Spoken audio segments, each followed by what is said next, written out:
Donc, au programme de ce matin, dans plus ou moins 1 heure, selon les questions, donc n'hésitez pas à intervenir, à poser vos questions. Nous allons aborder 4 points. Donc, le BIM, quels sont ses avantages, les rôles, les nouveaux rôles qu'il crée et les défis qu'il présente. Comment définir les responsabilités liées à l'utilisation d'un BIM. Comment gérer la propriété intellectuelle et les spécificités logicielles du BIM, puisque c'est quelque part c'est la transition numérique, transition digitale dans le monde de la construction et donc l'éruption du logiciel. Et comment utiliser le BIM en tant qu'atout dans les marchés publics et privés. Donc, je vais m'occuper de la première et de la troisième question. Donc, moi, je suis Alexandre Cassard, je suis avocat associé au sein du cabinet Lexing. Je travaille un petit peu en matière de construction, mais beaucoup plus au sein du département Creativity, qui est notre département spécialisé en propriété intellectuelle et en technologie de l'information. Tandis que les questions numéro 2 et 4 seront, elles, présentées par Karine. Karine Malou est avocate associée au sein de notre cabinet. Elle est avocate au barreau de Namur et elle est tout à fait spécialisée en matière de construction et de marché public. Alors, désolé si vous êtes déjà bien au fait de ce qu'est le BIM, mais on ne peut pas évidemment parler de cette technologie, de ce nouveau concept, sans d'abord placer les bases pour ceux dont c'est le premier contact. Le marché de la construction est un marché qui présente pas mal de points positifs, mais également une profonde absence de maturité au niveau digital. Donc les chiffres ici sont relativement anciens puisqu'on parle de 2017. Le marché de la construction représentait 10 trillions de dollars en 2017 avec une estimation de croissance de 3% et demi, donc ce qui semblait quand même plutôt pas mal. Pourtant, quand on regarde les différents rapports, notamment en Grande-Bretagne, où ils ont été très actifs sur le BIM et où ils ont vraiment fait une analyse poussée de la situation du marché de la construction, on remarque que 90% des projets d'infrastructure, donc 90% c'est quand même énorme, sont en retard et ou présentent des dépassements de budget. Et pas uniquement des très grands projets comme vous avez peut-être déjà entendu parler du dépassement colossal et de budget et de délai de nouvel aéroport Brandebourg à Berlin, mais également jusqu'à 60% des petits projets présentent des dépassements de budget et des retards. Quand on sait que dans des pays voisins comme la France, 90% des PME ont moins des PME en matière de construction comptent moins de 10 personnes, évidemment, l'aspect digital pour eux n'est pas du tout au premier rang des préoccupations et on se rend compte qu'en fait la digitalisation en matière de construction entraîne une formation en ligne pendant 1 heure. Je suis en formation en ligne. Voilà. Donc tous ces petits projets ont des difficultés à augmenter leur productivité. Pourquoi? En partie parce que les outils qui permettraient d'augmenter la productivité nécessitent des investissements qui sont parfois un peu compliqués à gérer, surtout pour réagir aux contractions de l'activité économique, alors que des ouvriers ou des sous-traitants, ça se licencie ou on rompt les contrats assez facilement. À côté de cette perte de productivité, il y a beaucoup d'argent qui est perdu chaque année à cause des malfaçons. Il y a quelques avocats qui participent au illégal d'aujourd'hui et nous savons tous qu'en matière de construction, il y a énormément de sinistralité, beaucoup de litiges et un contentieux judiciaire assez important là-dessus. Quelle est la solution qui est déjà mise en place depuis quelques années, qui a notamment connu à partir de 2017 en France avec le TPNB, le plan national pour la transition dans le bâtiment, ou en Grande-Bretagne, on voit arriver la notion de Building Information Modeling, donc le BIM, ou Building Information Management, qui est donc une nouvelle méthode de travail qui met en relation les objets, donc les objets, c'est tout et n'importe quoi, c'est une poutre, un mur, des portes, des câbles, etc., qui composent un bâtiment ainsi que leurs caractéristiques. Et donc là, on va voir qu'il y a plusieurs types de caractéristiques. Il y a non seulement les caractéristiques financières, le prix, le coût de revient éventuellement, etc., les caractéristiques physiques, les dimensions, la résistance, l'interaction avec, les autres matériaux. Le problème derrière ce concept de BIM, qui est un concept assez général et assez flou, c'est qu'on y met un peu ce qu'on veut, et donc il y a des logiciels où on dit c'est du BIM, il y a des architectes qui nous disent bah, moi je fais déjà du BIM puisque le BIM c'est de la modélisation 3D, et moi je sais dessiner en 3D, oui mais le BIM c'est plus que faire une maquette en 3D, c'est vraiment tout un ensemble, donc non seulement on mixe des logiciels, on mixe des bases de données, et en plus on a des processus collaboratifs autour de tout ça. Alors concrètement, pour ceux qui sont plus juristes et que de terrain, voilà par exemple des images de présentation du logiciel qui a quasiment le monopole en matière de BIM, c'est le logiciel Revit qui est édité par la société Autodesk. Donc là, vous voyez une maquette numérique en 3D d'un bâtiment, d'un joli bâtiment, qui est réalisé au moyen de ce logiciel. Donc ici, nous avons plutôt une maquette numérique 3D qui montre le produit fini et qui pourrait être plutôt utilisée à des fins commerciales. C'est typiquement le genre de choses que vous voyez dans des prospectus ou des éléments de prospection. Mais quel est l'intérêt? C'est que avec cette même maquette 3D, vous savez retirer des couches et afficher des caractéristiques. Donc ici, par exemple, afficher les caractéristiques plutôt thermiques. Mais si vous voulez également voir tout ce qui est canalisation, hop, vous cliquez sur « Je veux voir la couche canalisation » et vous avez la même maquette qui va s'afficher avec la couche canalisation. Et donc, vous savez, et après, bon, là, évidemment, dans la présentation, je ne sais pas le faire, mais si vous cliquez sur ce tuyau-là, par exemple, automatiquement, il y a une petite fenêtre qui va s'afficher. Et dans cette fenêtre, ils vont vous dire, ce tuyau-là, c'est un tuyau de autant de millimètres qui est en polypropylène, qui a telle capacité, il est RF, il n'est pas RF, il est isolant à hauteur de autant, etc., etc., etc. Il a une capacité il a été placé par telle entreprise, tel sous-traitant.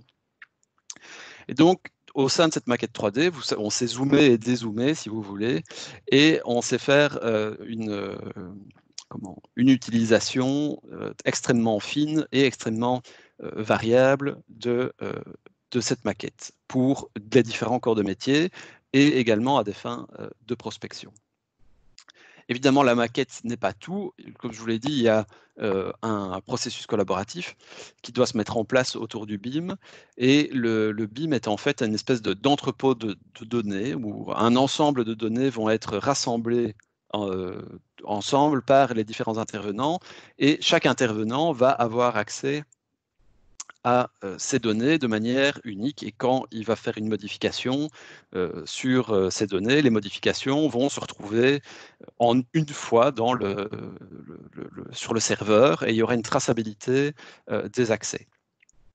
Si vous êtes dans le milieu de la construction, ben, il faut imaginer qu'en fait le BIM c'est un mélange entre la cabane de chantier, les normes armoires dans lesquelles on va ranger le plan as-build et que personne ne va jamais aller revoir, sauf quand il y aura une expertise en cas de malfaçon des années après, où l'expert va soupirer devant l'armoire de plan as-build et va dire de toute façon le plan as-build il est souvent mal fait, je vais tout refaire. Les différents emails envoyés par les uns et les autres, les plans A0 sur la table du maîtreur, toutes ces informations-là sont dupliquées, mélangées, se retrouvent dans plein d'espaces différents. La promesse d'un BIM bien organisé, c'est de tout rassembler de manière organisée et digitalisée au sein d'un même entrepôt de données.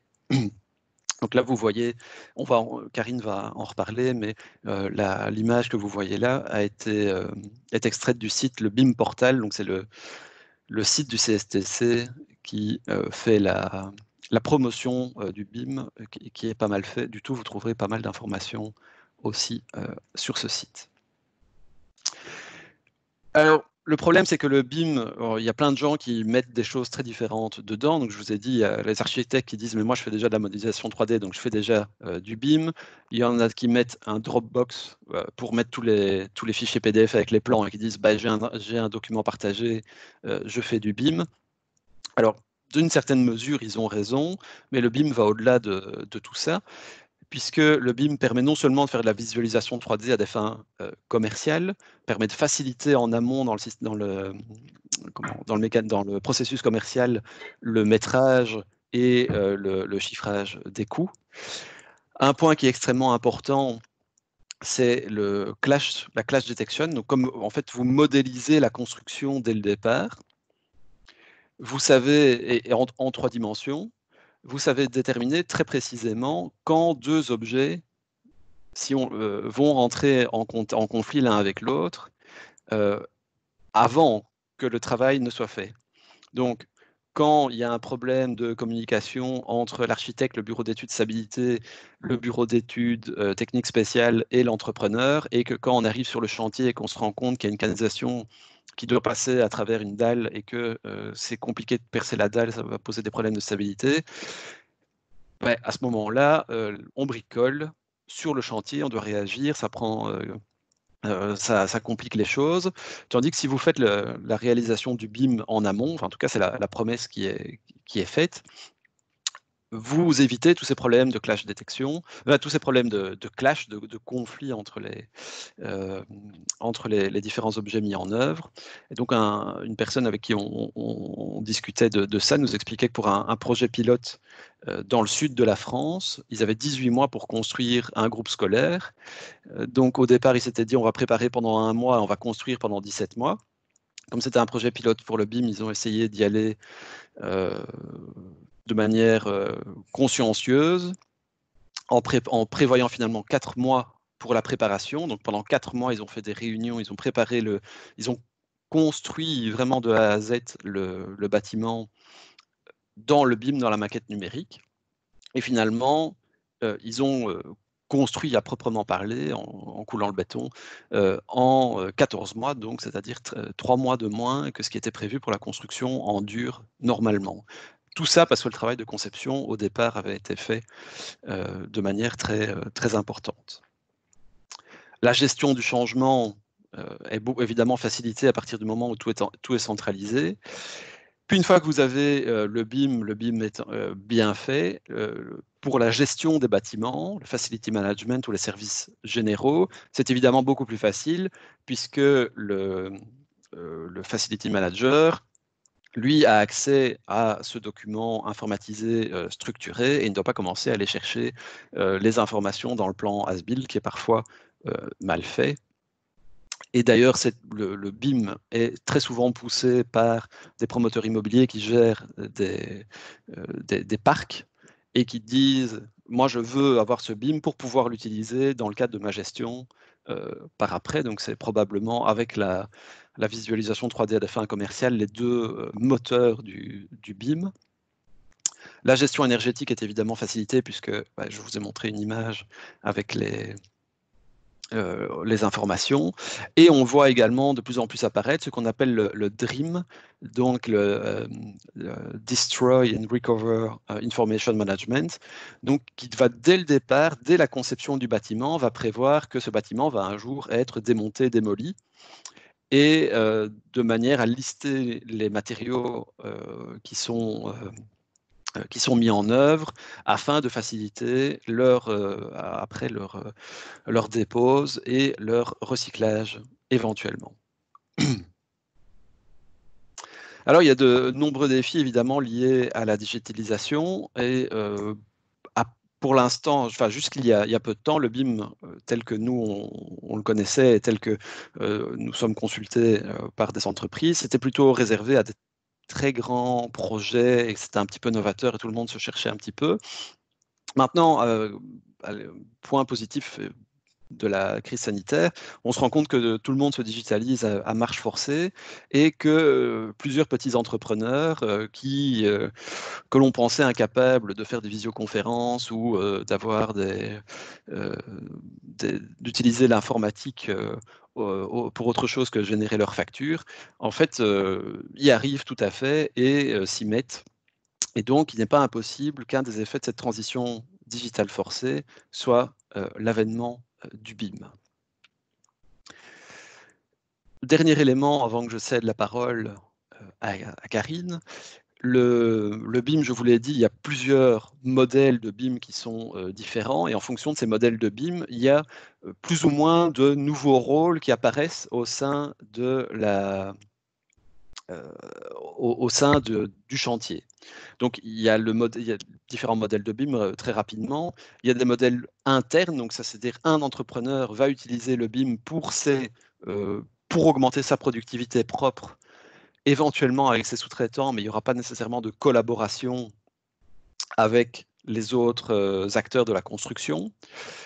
Puis on voit également des BIM par spécialisation, où vous avez différentes maquettes qui ne communiquent pas nécessairement entre elles, mais qui vont rassembler un certain nombre d'informations. Donc ça, il y a certains bureaux d'études qui ont avancé beaucoup plus fort en matière de BIM, donc des bureaux d'études de stabilité ou de techniques spéciales, par exemple, et qui proposent des outils propres à leur spécialisation. Donc ça, il y a une difficulté, ça c'est très bien, mais il y a une difficulté, c'est que ça ne collabore pas et que ça n'intègre pas les différentes possibilités. Donc au lieu d'avoir différentes couches d'une seule même maquette, vous avez 4 maquettes différentes, par exemple. Le BIM peut également être utilisé pour la vente de projets. On parle de gains de productivité assez énormes pour les maîtreurs, par exemple. Un projet qui mettrait une semaine pour être maîtré, par exemple, peut être chiffré en une journée grâce au BIM. Puis il y a des BIM liés vraiment à la construction en tant que telle, et puis il y en a qui sont plus orientés vers l'entretien.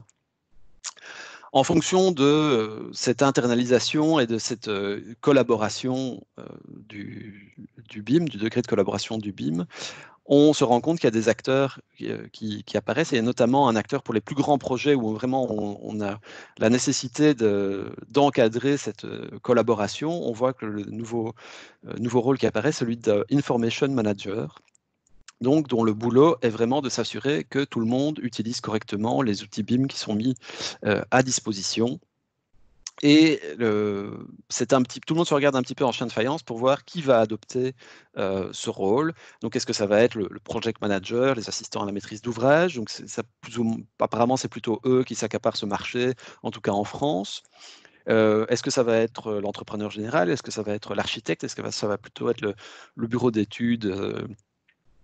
S'il y en a un bureau d'études qui est un peu plus avancé là-dessus, est-ce que ça va encore être tout à fait quelqu'un de différent, un consultant externe qui va s'occuper de ça? Donc ça dépend un petit peu des projets et des aspects contractuels. Et donc pour clôturer sur ce point-là, le BIM a évidemment une connotation un petit peu marketing. Hein. On va faire BIM, on va faire moderne. Mais au-delà de ça, ça a des vraies implications et ça peut avoir vraiment un impact très important sur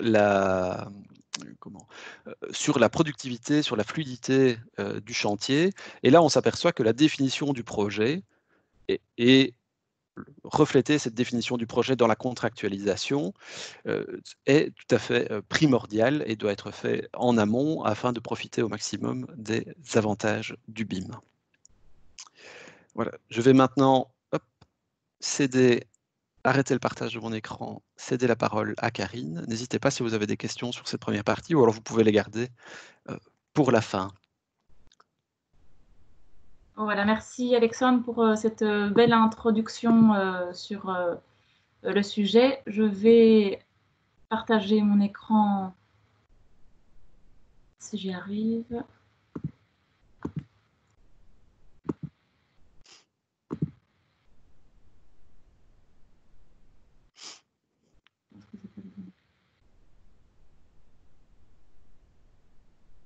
Alors.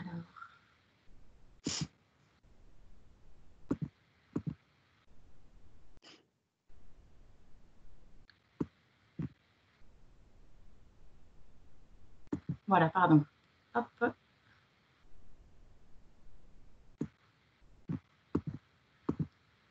Voilà, donc me concernant, donc, je vais vous exposer la question des responsabilités dans le cadre du système BIM, en commençant par vous lister toute une série de particularités qui sont évidemment liées à l'utilisation d'un tel système. C'est notamment la superposition des prestations de plusieurs intervenants différents dans un seul et même système. C'est évidemment également l'accroissement des phases collaboratives.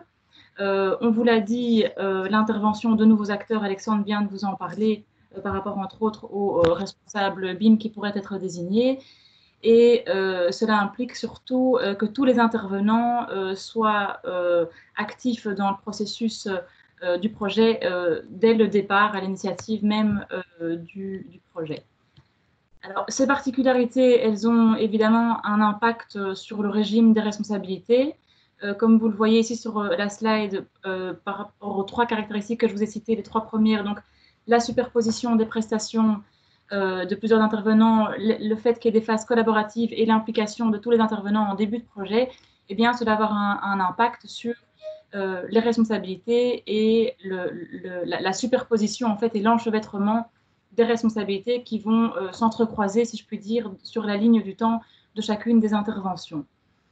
Le fait également qu'il y ait de nouveaux acteurs, eh bien, ça implique qu'il y ait de nouvelles responsabilités à définir que nous n'avons pas dans des contextes hors BIM. Et tout ça sont donc des éléments qui devront être pris en compte par les acteurs de la construction qui participent au système BIM.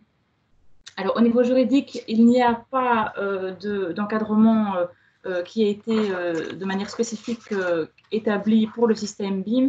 Et donc, les parties vont devoir elles-mêmes déterminer les règles qu'elles souhaitent appliquer au système BIM qu'elles utilisent. Et elles vont le faire sous forme de documents contractuels dans lequel elles vont préciser tant les missions de chacun des acteurs, qui fait quoi et quand, et puis également les responsabilités de chacune des parties. Alors, il existe certains modèles contractuels qui sont déjà établis par le CSTC et qui sont justement sur le site dont vous parlez, Alexandre, bimportal.be. Vous verrez effectivement, là, vous avez le lien intégral qui est repris sur la slide et dans lequel les modèles sont repris, sont assez intéressants, reprennent toutes les hypothèses qui pourraient être rencontrées dans le cadre de ce genre de cas. Et il y a plus précisément 3 documents, dont 2 contractuels, qui sont établis par les parties et qui s'inscrivent également sur une ligne du temps.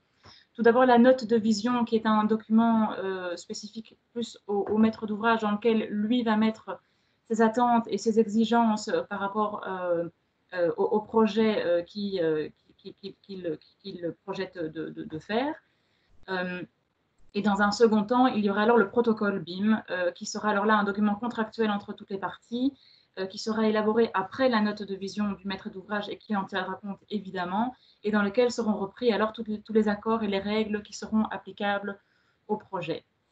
Et dans un troisième temps, il y aura un document qui s'appellera le plan d'exécution BIM, qui sera également un document contractuel, mais alors qui sera lui-même évolutif et qui sera de nature à décrire en fait la mise en pratique de ce qui aura été convenu dans le protocole.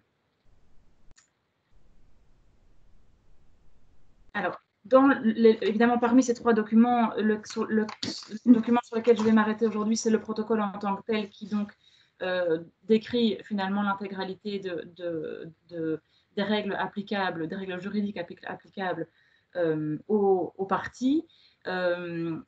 Et il faut évidemment être attentif dans le cas de ce protocole à plusieurs points. Ils sont listés là sur le slide, je vous les expose brièvement. Il y a tout d'abord évidemment les responsabilités de chacune des parties qui doit être décrite de manière très précise dans le protocole. Je reviendrai par la suite, mais le fait qu'il y ait plusieurs intervenants qui interviennent en même temps sur des mêmes documents nécessite effectivement une description détaillée des missions de chacun.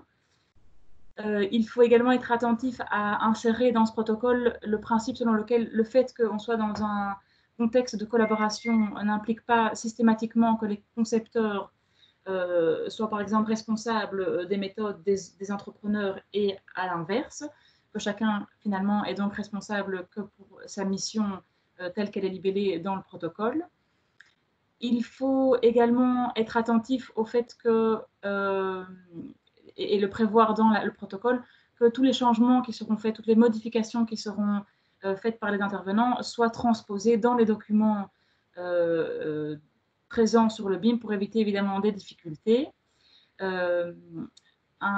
Le point suivant concerne la sous-traitance. Là, c'est effectivement important que s'il y a des sous-traitants qui interviennent dans le cadre du projet, eh bien, que les exigences BIM soient évidemment applicables également aux sous-traitants qui interviendraient. Et donc là, il est fortement conseillé de prévoir dans le protocole qu'il y ait une obligation d'inclure en fait les exigences BIM et la référence donc au protocole dans les contrats de sous-traitance qui pourraient être conclus.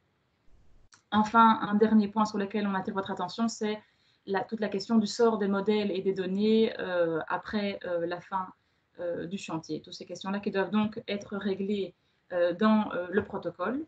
Ce protocole qui, une fois sera signé, impliquera des conséquences évidemment importantes pour les acteurs de la construction. La partie qui signe ce protocole s'engage évidemment à appliquer la méthodologie BIM.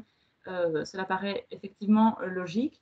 Elle veillera, je vous l'ai dit, à ce que les sous-traitants éventuels des partenaires, leurs sous-traitants éventuels se conforment également au protocole.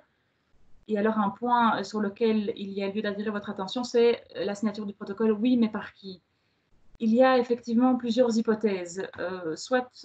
Et c'est ce que nous conseillons évidemment pour le maître d'ouvrage, c'est il y a une signature conjointe du protocole BIM, c'est-à-dire que toutes les parties à la construction, tous les acteurs à la construction s'inscrivent dans le protocole et signent celui-ci. Dans ce cas-là, évidemment, ce qu'il se passe, c'est que les acteurs de la construction seront alors tous responsables vis-à-vis du maître de l'ouvrage du projet tel qu'il est dans sa globalité et tel qu'il évolue donc sur la plateforme. Et compte tenu finalement de cette responsabilité qui pourrait donc être considérée comme une responsabilité accrue pour chacun des acteurs, eh bien, il faudra prévoir dans le protocole la question des responsabilités, qu'elle puisse être définie de manière précise dans le protocole, que l'étendue des missions y soit inscrite, en ce compris les éventuels contrôles qu'aurait une partie dans l'exécution de la mission d'une autre partie. Donc, toutes ces questions-là doivent vraiment être traitées de manière très précise et anticipée pour éviter des difficultés et que chacun finalement puisse assumer ses responsabilités pour sa mission qui est la sienne, malgré le fait qu'on soit dans un protocole BIM et que donc le principe est que l'intégralité finalement des signataires sont responsables vis-à-vis du maître de l'ouvrage pour le projet en tant que tel. Il y a évidemment l'autre possibilité qui est l'absence d'un protocole entre les parties ou alors la signature de celui-ci mais par uniquement une, deux ou trois parties mais pas l'intégralité des parties. Et bien à ce moment-là, ce sera le maître d'ouvrage qui sera responsable vis-à-vis de l'acteur individuel, donc de celui qui n'aura pas signé le protocole, des éventuelles erreurs qui pourraient être commises par les autres acteurs de la construction. Et inversement, l'acteur individuel ne s'engage, lui, vis-à-vis du maître de l'ouvrage que pour sa propre mission, à l'exclusion totale de l'intervention des autres parties, voire même sur ses propres documents. Donc ici, c'est la conclusion de la slide en question, c'est de dire effectivement, il faut solliciter la signature conjointe du protocole par tous les acteurs pour finalement rentrer s'inscrire dans l'objectif même de ce système BIM. Alors au niveau du régime des responsabilités, qu'en est-il sur le plan légal? Eh bien, en réalité, il n'y a pas de disposition spécifique pour le régime de responsabilité dans un contexte BIM. On s'en référera donc au droit commun, mais en pratique, on voit donc la nécessité tout de même d'aménager de manière contractuelle le régime des responsabilités compte tenu justement des particularités qui sont liées à l'utilisation du système BIM et qui ont été déjà exposées dans le cadre de l'exposé aujourd'hui. Et je vous cite ici à titre d'exemple plusieurs points sur lesquels des aménagements peuvent ou doivent être prévus pour éviter toute difficulté par rapport aux responsabilités de chacun des intervenants. Il y a tout d'abord la traçabilité des interventions de chacun et des modifications qui sont éventuellement effectuées sur le projet. Là, effectivement, compte tenu du fait que tout le monde, tous les acteurs ont accès à la plateforme et que chacun intervient sur des documents qui sont des documents partagés, compte tenu de cette collaboration finalement qui existe et de la coordination, il faut qu'ils puissent avoir une traçabilité de tout ce qui est fait pour que s'il devait y avoir une difficulté, un problème par rapport à tel poste, qu'on puisse voir à quel moment est-ce que l'erreur a été commise, par qui, et éventuellement quel est le ou les responsables par rapport à ce problème-là. Donc, prévoir la traçabilité des interventions et des modifications est évidemment primordial.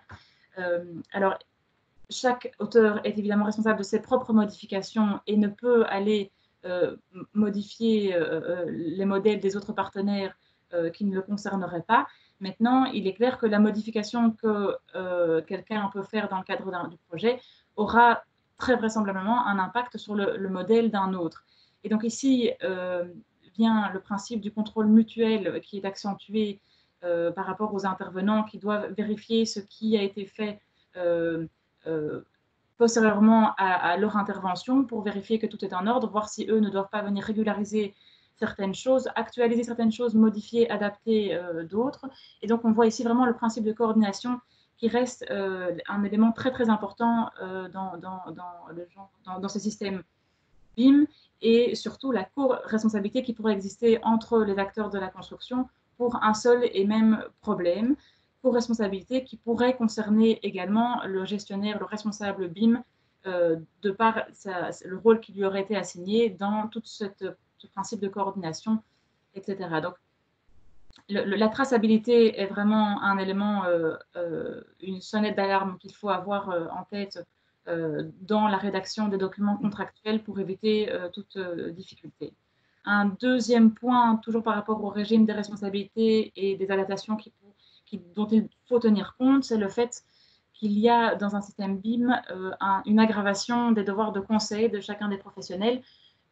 Cette aggravation, elle est intimement liée au fait que les parties, les acteurs, les professionnels ont un accès, une mise à disposition de toutes les informations, et ce, dès l'entame du projet.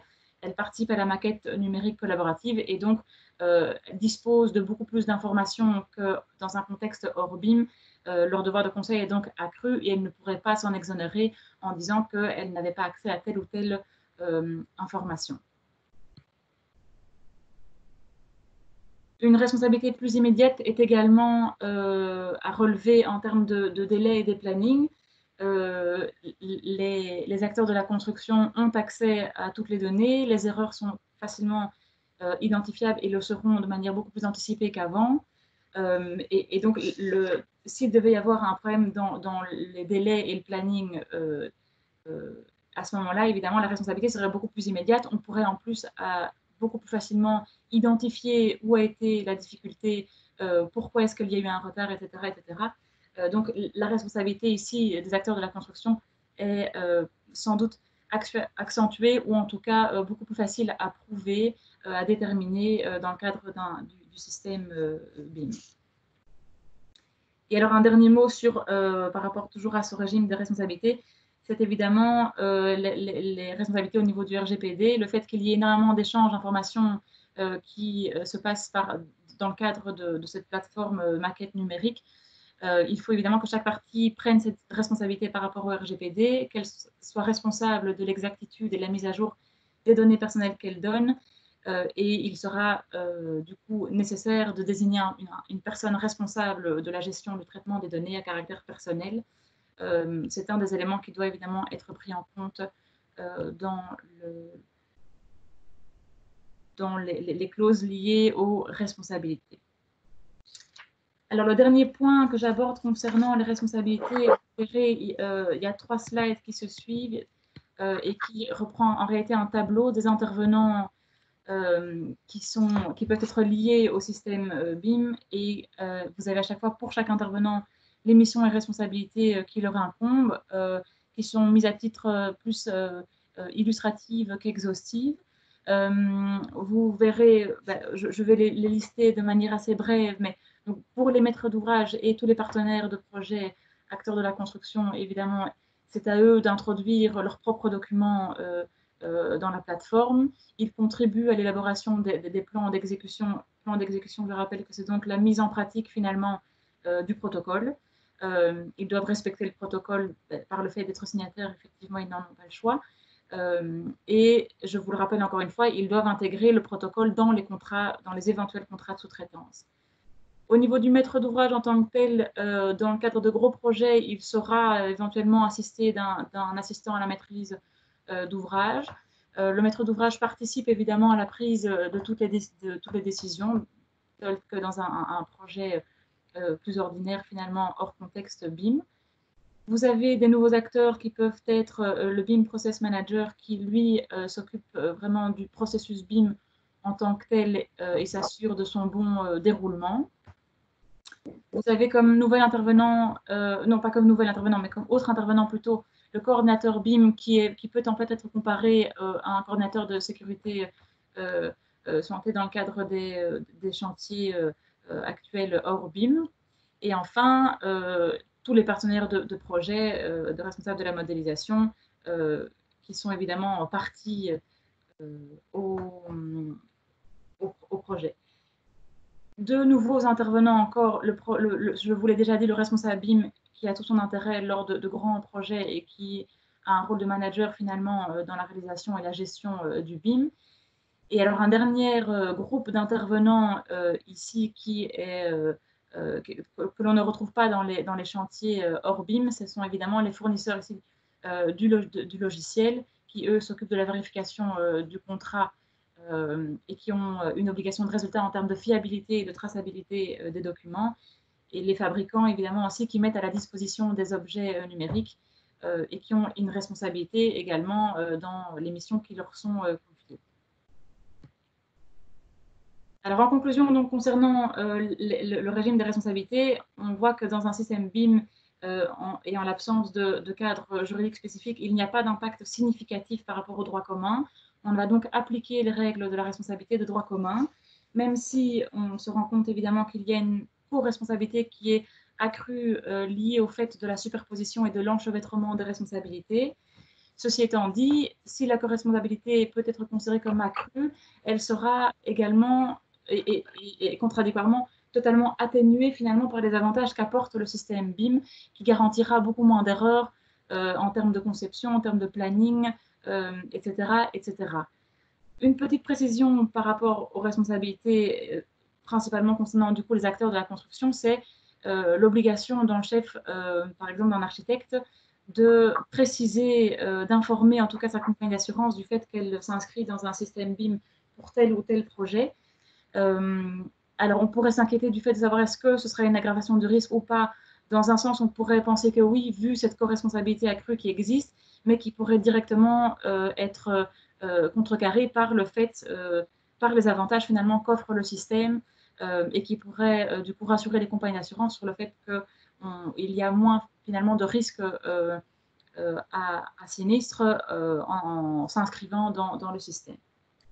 Se pose également la question de savoir si finalement est-ce qu'on ne va pas de plus en plus pour les acteurs de la construction vers une obligation de résultat, compte tenu justement de tout ce que peut offrir ce système BIM. C'est une question qui est posée tout simplement et soumise à réflexion. Ce qui est par contre certain, c'est évidemment la nécessité, comme je vous l'ai dit, de contractualiser tous les aspects particuliers liés à l'utilisation d'un système BIM pour pouvoir venir aménager finalement le régime de droit commun des responsabilités des acteurs de la construction. Voilà pour la question relative aux responsabilités. Je vais à nouveau céder la parole à Alexandre pour la troisième question. Ok, merci Karine. Dans pas un dossier dont nous avons eu à traiter, mais dans les éléments qui sont, les activités économiques qui sont utilisées, qui sont construites sur base du BIM plutôt, nous avons connaissance d'une entreprise française qui crée des murs en bois, des structures en bois dans lesquelles ils viennent couler du béton et dans lesquelles ils viennent déjà placer les câblages électriques. Puis ils plâtrent, ils livrent sur chantier, ils mettent en œuvre sur chantier. Donc tout ça est rendu possible par la conceptualisation en amont du BIM. Et il y a une grosse difficulté, c'est qu'ils n'ont pas de normalisation et pas de marquage CE pour ce type de prestation. Et donc, contractuellement, il prévoit qu'il n'y a pas d'assurance et qu'il y a une renonciation à réclamer une responsabilité sur cette base-là, en tablant justement sur le fait que le produit est mieux conçu et ne présentera pas de malfaçon grâce à cette conception. Donc, on voit bien que les mentalités peuvent évoluer concernant les assurances. Donc ça, c'est une société française. Alors moi, je vais vous parler plus précisément de la propriété intellectuelle et des spécificités contractuelles liées à l'utilisation des logiciels BIM. Karine a déjà un petit peu abordé ces questions-là. Donc, le BIM va nécessiter l'utilisation de logiciels, et certains de ces logiciels peuvent être des logiciels sur mesure, surtout si quelqu'un a développé un ensemble de processus pour son activité très spécifique et a peut-être mis en place un certain nombre de processus qu'il a informatisés sur cette base-là. Ce qui est plus vraisemblable, c'est que on va utiliser un logiciel du marché, et là, il y a un monopole assez écrasant de Revit qui est édité par Autodesk, mais il y a également d'autres logiciels. Il y a Trimble, il y a un logiciel d'Assaut Aviation, je ne sais plus le nom, mais la problématique, c'est évidemment que les intervenants à la construction utilisaient leur logiciel jusqu'ici un petit peu comme ça, sans vraiment réfléchir à l'aspect contractuel, aux responsabilités qui étaient liées, puisque le logiciel n'était guère plus qu'un outil, pas vraiment crucial et fondamental. Par contre, ici maintenant avec le BIM, on arrive dans un outil qui est vraiment fondamental, puisque c'est vraiment la couche de base sur laquelle on va aller construire par-dessus. Et les aspects contractuels et de propriété intellectuelle qui sont liés à ça doivent évidemment entrer beaucoup plus en ligne de compte. Il y a tout d'abord une question de responsabilité. Donc, dans le milieu informatique, il suffit si vous voulez vous en convaincre, il suffit d'aller lire les clauses d'exonération de responsabilité de tous les outils informatiques que vous utilisez. Le principe, c'est la limitation quasiment totale et absolue de responsabilité pour les éditeurs de logiciels informatiques, puisqu'ils vont fournir le logiciel en l'état, et s'il y a des bugs, s'il y a des manquements, bah voilà, c'est pas de leur faute. S'il y a quand même un dommage, vous allez voir qu'il y a des exclusions conventionnelles qui sont souvent très importantes. Donc, classiquement, exclusion de tout ce qui est dommage indirect, et on va définir de manière extrêmement large le dommage indirect. Donc, tout ce qui est perte de productivité, perte de clientèle, atteinte à la réputation, etc. Tout ça va être exclu conventionnellement.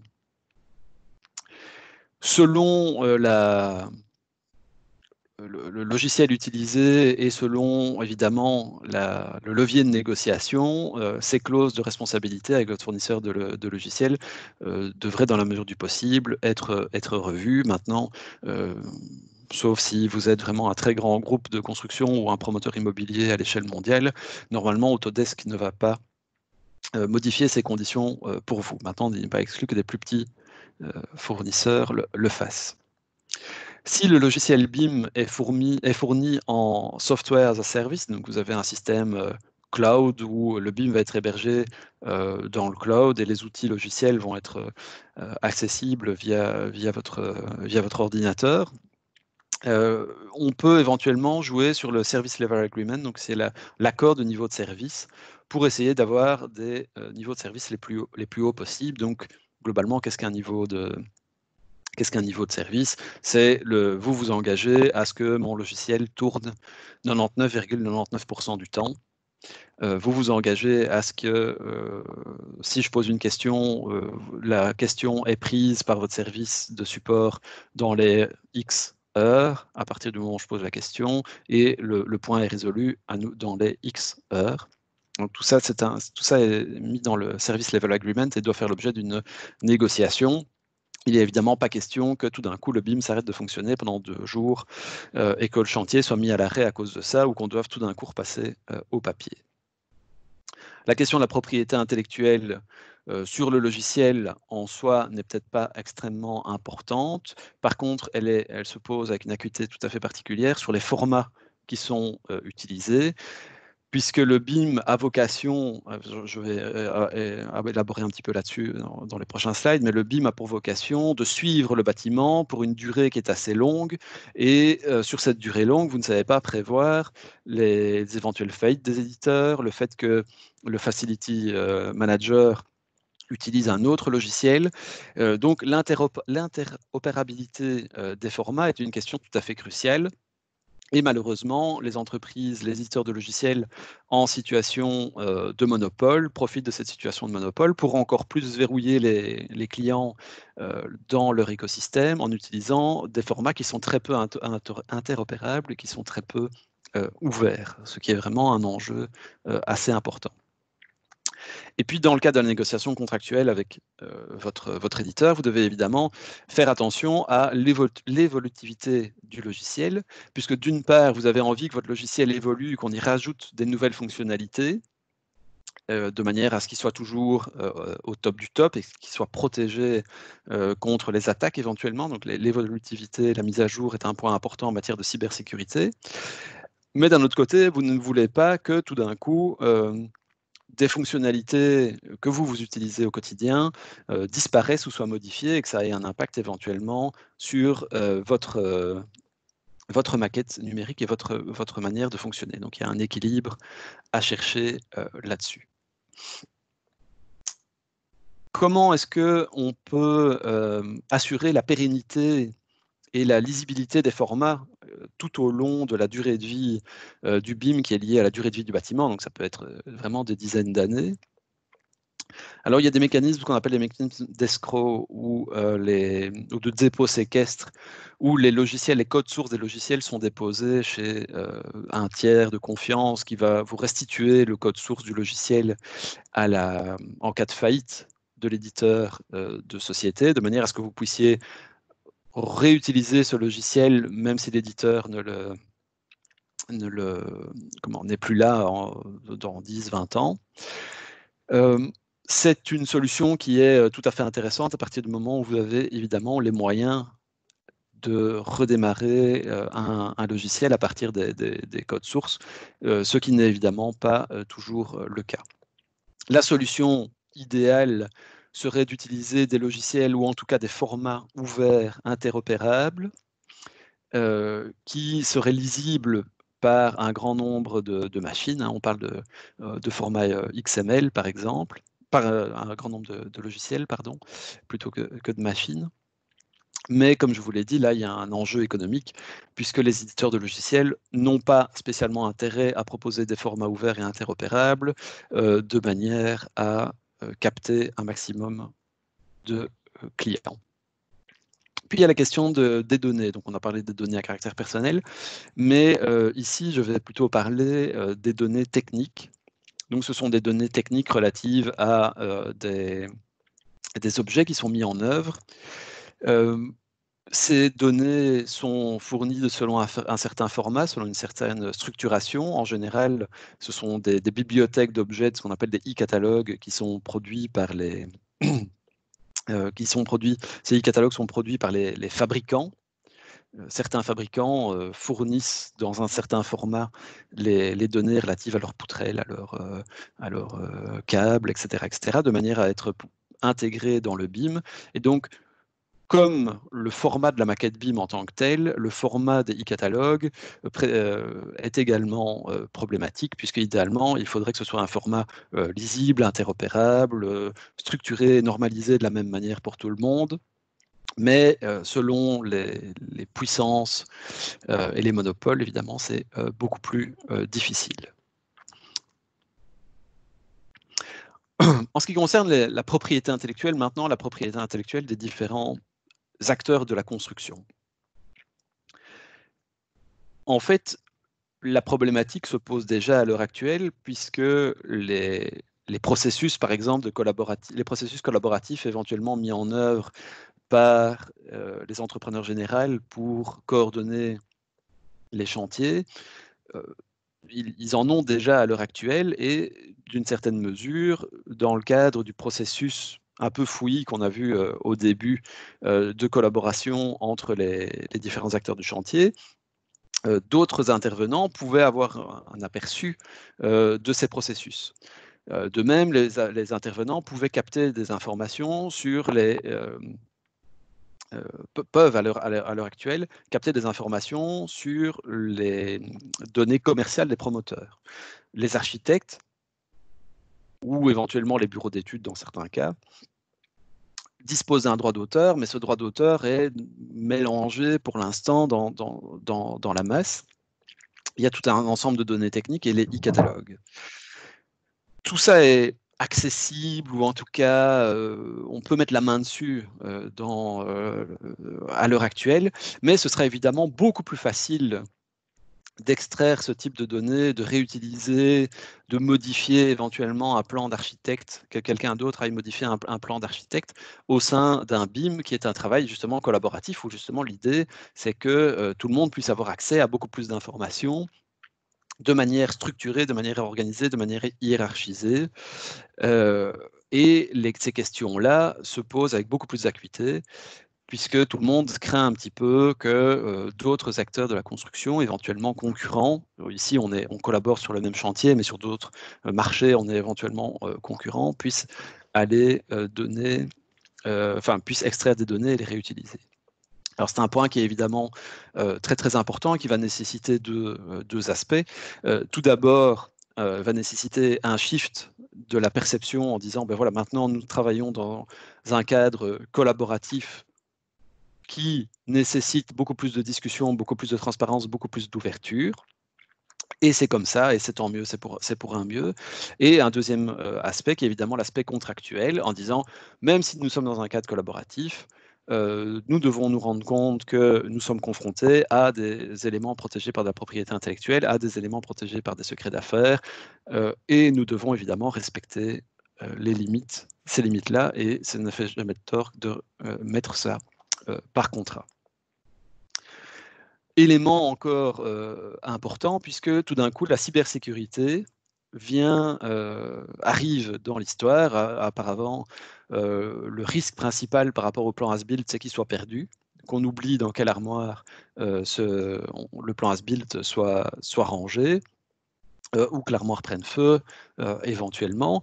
Ici, pour la cybersécurité, le risque, c'est les attaques, les modifications non désirées de la maquette numérique, et tout ça évidemment dans une pérennité dans plusieurs années, dans le cadre de plusieurs années, et cela nécessite des nouvelles méthodes d'organisation, non seulement pour les éditeurs logiciels, qui eux ont déjà plus ou moins toutes ces méthodes-là bien implémentées, mais également pour les facility managers, pour les maîtres de l'ouvrage, pour les entrepreneurs, pour les architectes, enfin, bref, pour tous les acteurs de la construction. Donc, l'aspect cybersécurité, englobe non seulement les attaques, mais également les catastrophes ou les erreurs informatiques, doit faire l'objet d'une réflexion, de nouvelles mesures d'organisation, évidemment, d'engagement contractuel. Donc, c'est là que vient l'intérêt du Service Level Agreement, des engagements en matière de backup, de sauvegarde, d'une clarification en termes de responsabilité. Voilà. Je vais maintenant repasser la parole à Karine pour la dernière partie. Alors.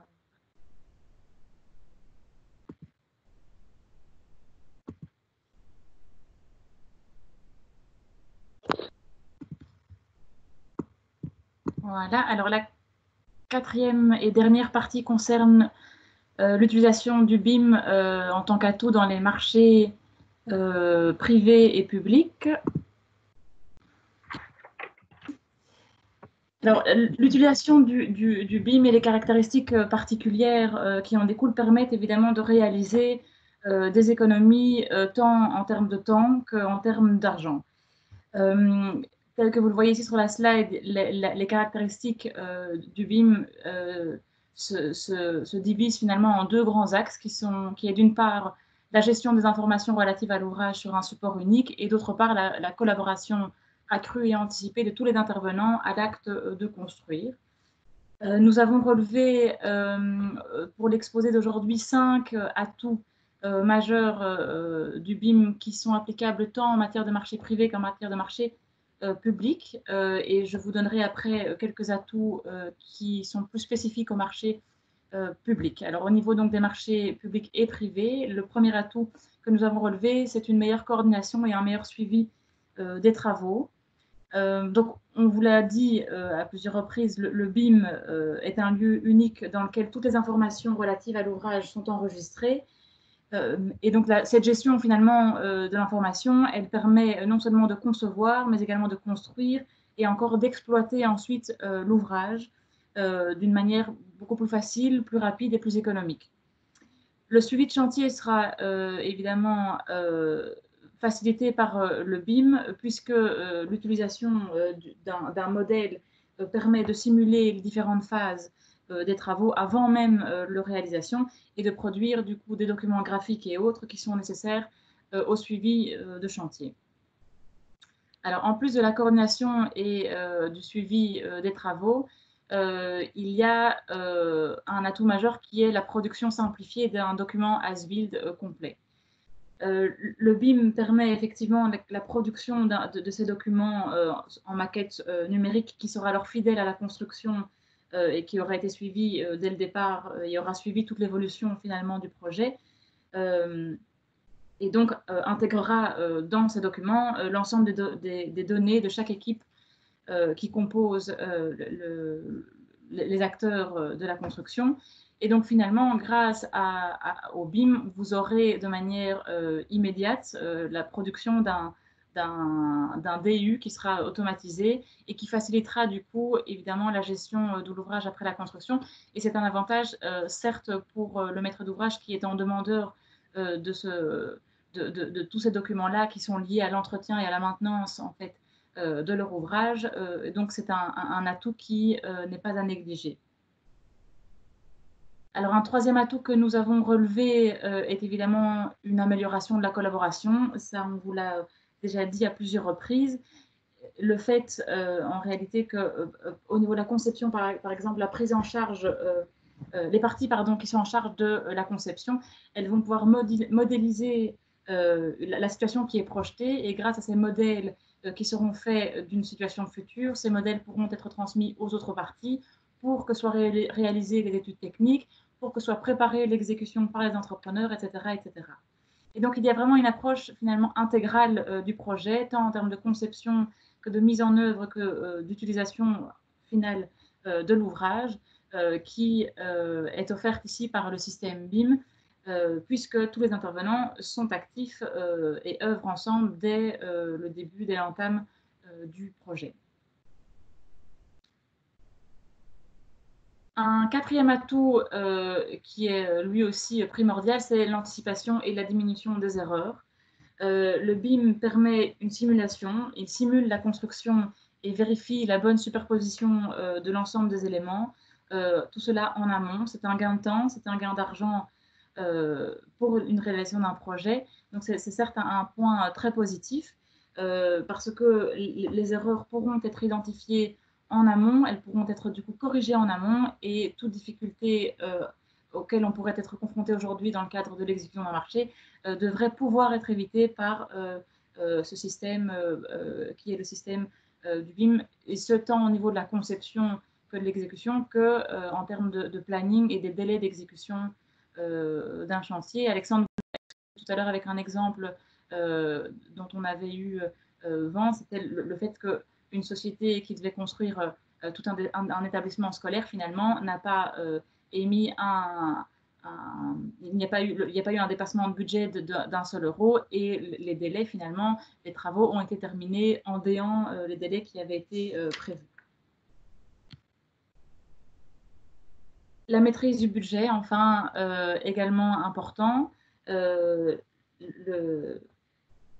L'accès finalement à toutes les données qui sont centralisées permet d'avoir une vision globale dès le départ sur le coût du projet et du coup de pouvoir maîtriser finalement l'évolution du projet en cours de chantier. Je je m'arrête sur un point par rapport au BIM qui est assez important, c'est le fait que le quantitatif peut être généré à partir du logiciel. Cela veut dire que le logiciel, le BIM, finalement, permet d'extraire les quantités de certains postes,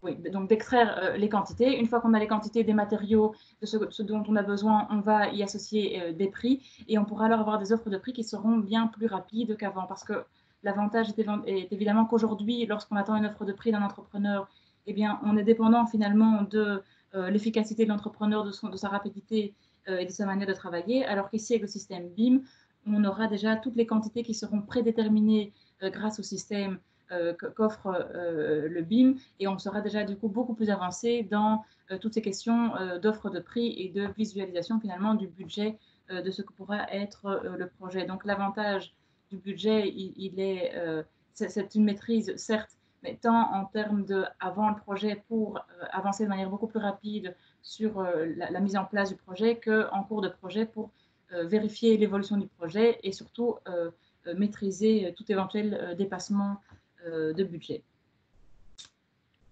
En conclusion, donc, par rapport aux atouts qui sont applicables tant au marché privé qu'au marché public, eh bien, je vous le dis, c'est un gain de temps, un gain d'argent lié au fait qu'il y aura moins d'erreurs, ou à tout le moins les erreurs seront identifiées beaucoup plus rapidement que d'habitude. Les délais pourront être respectés de manière aussi beaucoup plus maîtrisée par rapport au suivi lié aux documents de BIM.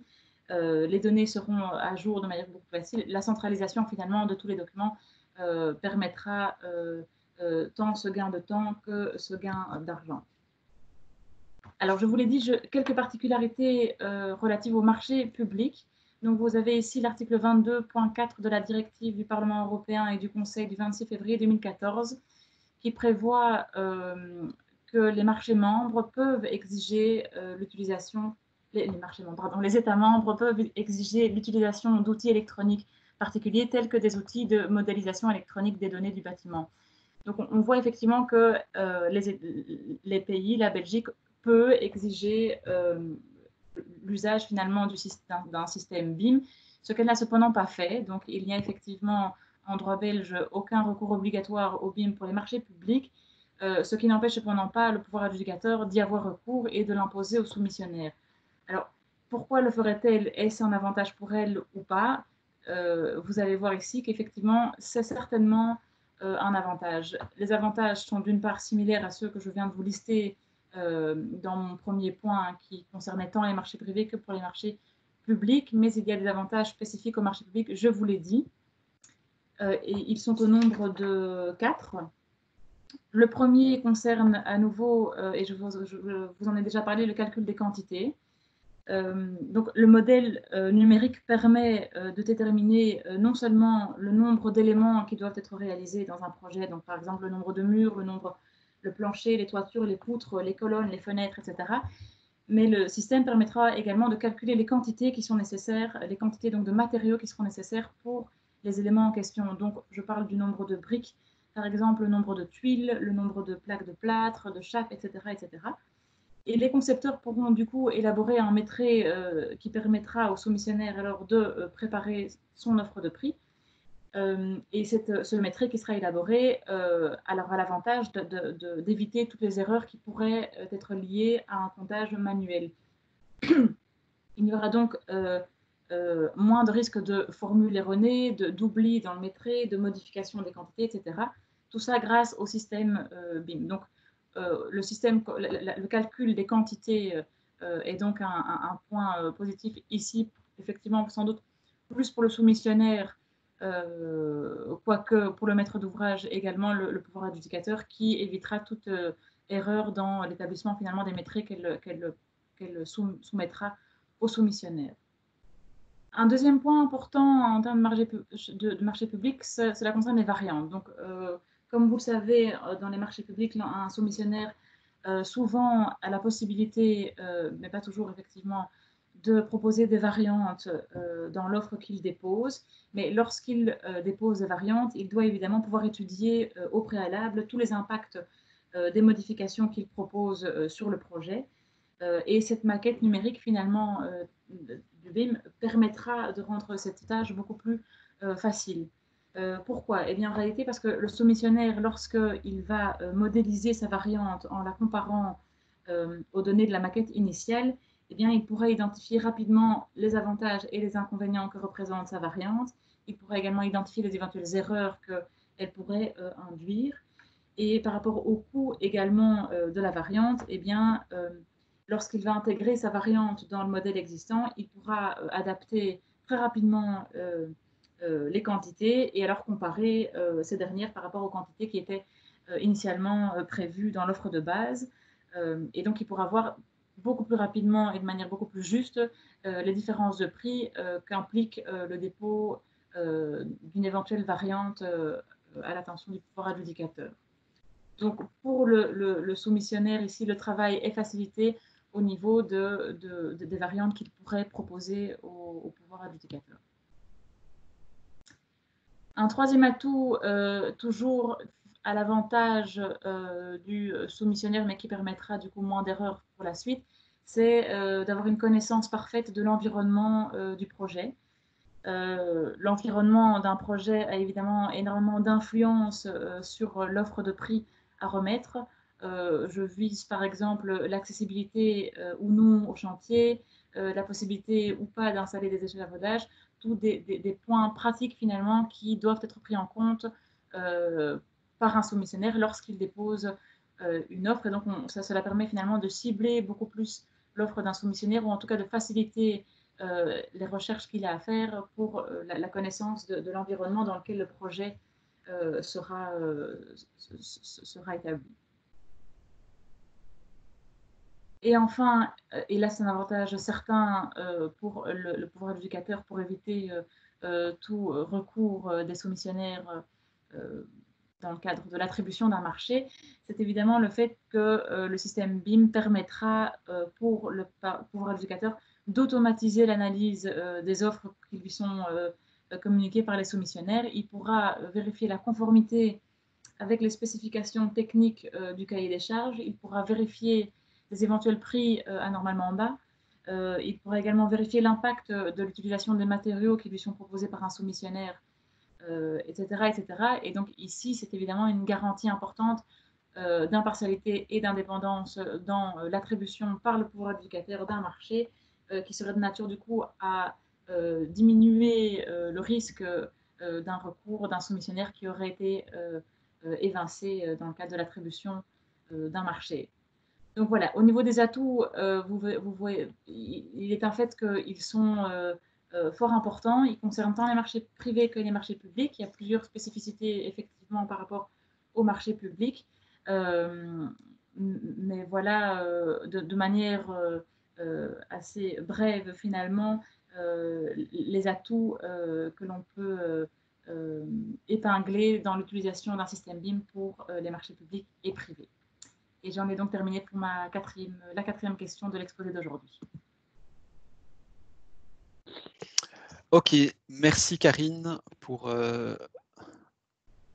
cette dernière question. Alors, nous avons eu plusieurs remarques dans le cadre des commentaires. Je vais vite les passer en revue. Donc, Maître Cotars, qui est avocat au Luxembourg, nous indique qu'il y a quelques problèmes majeurs. Donc, les acteurs qui sont non formés. Ça rejoint d'ailleurs une remarque de Maître Walters, qui indique également que pour l'instant, le personnel est encore assez rare et que les investissements sont assez importants. Donc, effectivement, d'après les retours du terrain, à part certaines personnes qui sont assez volontaires, et notamment des promoteurs immobiliers, gestionnaires de parcs, qui veulent l'imposer de plus en plus dans l'idée de disposer d'un outil pour la gestion de parc. Il y a la majorité des acteurs se regardent un peu en chien de faïence en se disant est-ce que j'y vais, est-ce que j'y vais pas. Il y a un investissement qui est conséquent au départ.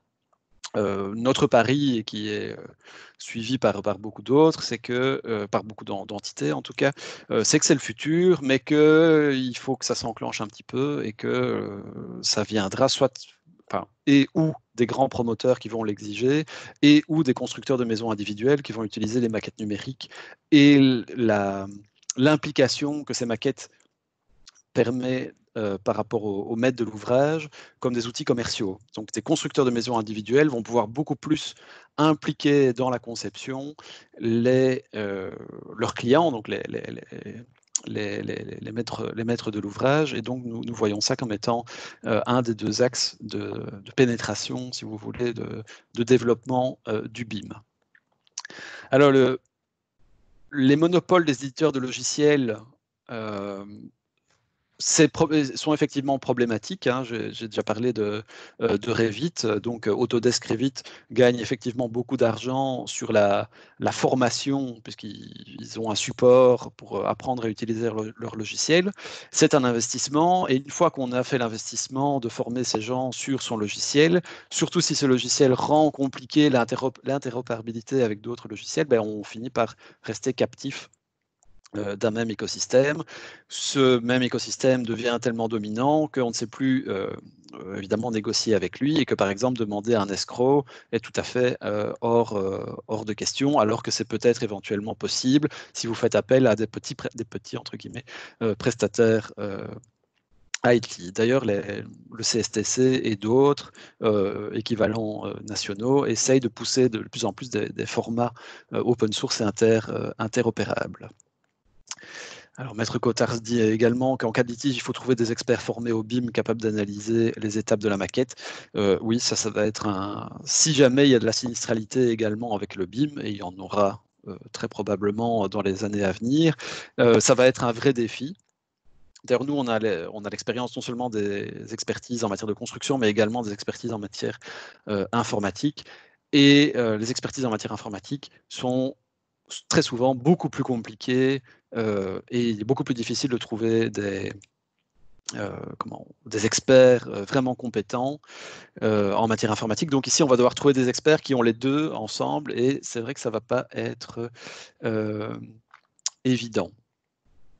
Alors, en ce qui concerne la conservation des maquettes BIM dans le temps, ça va être aussi effectivement problématique. On voit l'informatique a vraiment commencé à partir des années 70. On voit que la conservation de fichiers qui existent depuis les années 70 est devenue quasiment impossible. Les technologies qui étaient utilisées à l'époque ne sont plus du tout les mêmes. Il y a des entreprises, notamment au niveau bancaire, qui ont construit leur système informatique dès le départ, qui ont dans ces années-là, qui ont toutes les difficultés du monde pour trouver des employés qui connaissent encore les langages informatiques utilisés à l'époque. Donc, la pérennité en matière informatique, c'est effectivement une difficulté auquel il faut réfléchir. Ceci dit, il faut à chaque fois se référer à l'alternative. Donc, votre plan as-built papier, au fil du temps, sa pérennité est également mise en cause, puisque les fardes se perdent, quelqu'un vient ouvrir une farde pour aller vérifier un point, oublie de la ranger dans l'armoire, etc., etc. Donc, la pérennité est compliquée. Donc, encore une question sur les gros bureaux d'ingénieurs qui constituent eux-mêmes des outils et qui constituent surtout des bibliothèques d'objets, puisqu'ils ne trouvent pas ces bibliothèques d'objets chez les producteurs, et donc ils le font eux-mêmes, ce qui représente une grosse valeur ajoutée, et qui n'ont évidemment pas envie que ce travail soit réutilisé comme ça, parce qu'ils ont mis ce travail dans le BIM qui est accessible à tout le monde. Donc c'est une problématique également qui devrait être réglée contractuellement par des obligations de confidentialité, par des obligations de respect de la propriété intellectuelle, par éventuellement des mesures organisationnelles où on va organiser les données logiquement en silo, où le logiciel pourra aller piocher, mais les autres intervenants ne pourront pas extraire l'intégralité des données. Donc ça, c'est un point aussi à voir avec les éditeurs de logiciels. Je regarde encore vos questions. En termes de marché public, peut-on obliger un entrepreneur à utiliser un type de logiciel bien précis? Donc ça, c'est une question peut-être plus pour Karine. Oui, alors la question est une bonne question à laquelle je n'ai pas de réponse oui ou non, parce qu'effectivement, je perçois la difficulté qui pourrait être liée à une discrimination d'un entrepreneur qui n'aurait pas accès à ce type de logiciel ou autre. Je